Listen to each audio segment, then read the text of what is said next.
Hey, this is a video for HOMEOSTASIS.1. So go ahead and check out the essential vocabulary and set up your guided notes. So before we talk about homeostasis, we got to talk about a stimulus. And a stimulus is, simply put, it's a change in the environmental conditions. Like, for example, in this case, we have temperature. Could also be oxygen levels, pH. It could be levels of light. It could be noise levels. In your body, it could be multiple things, and we'll talk about some examples. In this case, when the temperature becomes really cold, something needs to happen in our bodies in order to increase our temperature. So we want to go from cold to hot or warmer in our bodies. And that's when our bodies elicit a response. And a response is how an organism reacts to a change in the environment. So when we get cold, we shiver.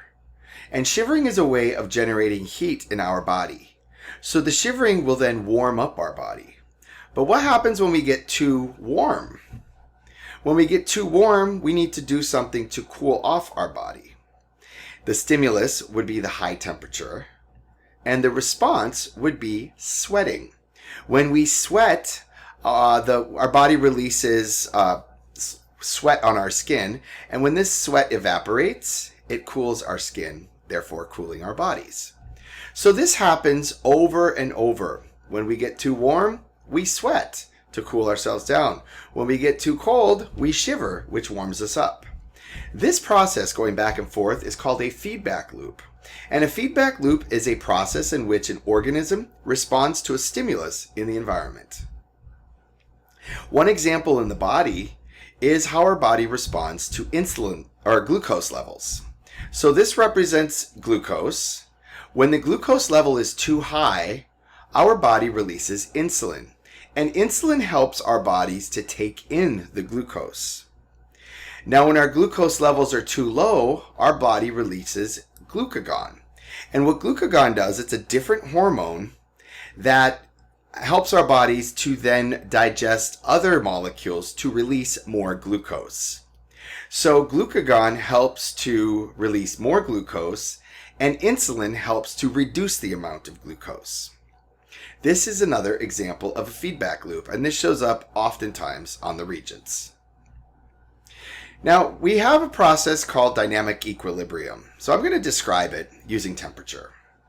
So when we're warm, we sweat, we cool down, we shiver, we heat up, we cool down, we go back and forth. And our bodies are constantly responding to the environmental conditions. And this process is known as dynamic equilibrium. This prefix, dynam, it's in dynamite, it means power. So dynamic equilibrium is we're using power to stay in balance. Equilibrium, you see the word equal, that literally just means keeping in balance. And there's another word for this, and that's homeostasis. And homeostasis is, simply put, a state of balance within an organism. Again, homeostasis also means dynamic equilibrium. Whenever our bodies are within homeostasis, we always want to stay within this range. This range is going to keep us, quote unquote, healthy. Now, if we go outside of this range, we are not able to maintain homeostasis. In fact, during this time period right here, our body was not within the natural range. So one thing needs to happen. Either we bring it back within that range, or we could get really sick or even die. So, what I would like you to do is check your understanding and start working on the practice problems, PP1. I hope that this video was informative. I thank you for your attention, and I will see you soon.